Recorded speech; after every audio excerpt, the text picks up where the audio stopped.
The most common retirement myths. Retirement is not an easy decision, and the numerous myths floating about do not do much to help the cause. Unfortunately, many people fall prey to these misconceptions without ever realizing it, and inadvertently end up damaging their retirement security. In this video, Samir Bhatt talks about some of the most prevalent, but dead wrong, information regarding retirement. The most common retirement myths. Myth 1: there is no need to revisit the withdrawal rate. A historical rule of thumb has been that an adequately diversified portfolio can last around 3 decades, as long as the annual withdrawal rate is below 4%.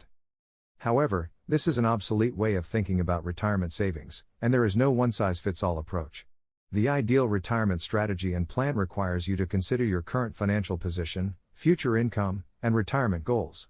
Besides, this plan and your withdrawal rate can both change in line with any changes in your circumstances. Based on how far you are from retirement, Samir Bhatt recommends using the following approaches. For people nearing retirement, withdrawal rates should be regularly reviewed. This allows you to observe how inflation rates and current share prices might impact your portfolio returns.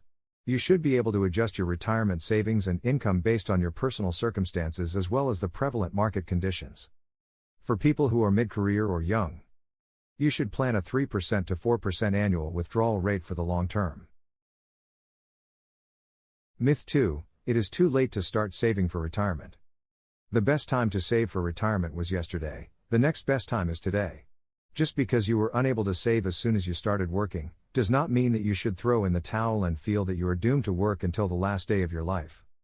You might have to rely on a paycheck for longer, or remain invested for longer, than people who started earlier, but, once again, that does not mean that you cannot try to catch up. People aged 50 and above, for example, can contribute an additional $1,000 monthly or $7,000 yearly to their IRAs. For an employer-sponsored 401k, this limit goes up to $6,500 monthly and $20,500 yearly. If you leverage this opportunity and start investing an extra $1,000 per month to your IRA from the day you turn 50, you could have an extra $27,000 in your retirement fund by the time you are 65 years old. On the flip side, you could also reduce your expenses to meet your retirement saving goals. Even simple measures like driving an older vehicle or taking public transport, and decreasing your entertainment budget, can go a long way in compensating for the late start. Myth 3: my retirement living costs will be lower. Speaking of living costs, a lot of people believe that retirement is associated with slowing down, modest living, and senior discount coupons. Samir Bhatt thinks that this belief is particularly prevalent in younger people who think that old age is all about knitting sweaters and playing with your grandkids. However, with time, you will realize that 65, or even 70, is no age to restrict oneself to the backyard. People in good health often like to spend the initial few years of retirement in traveling and enjoying new adventures that they were unable to during their working lives. If you have the means, you might even want to take your grandkids to Disneyland, observe the Churchill polar bears, and cross off as many items on your bucket list as possible. Final word. To sum up, every retirement experience is different, which means that general advice or rules of thumb are hardly ever applicable across the board.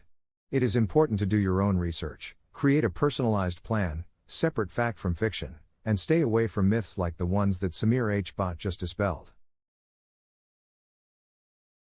Thanks for watching.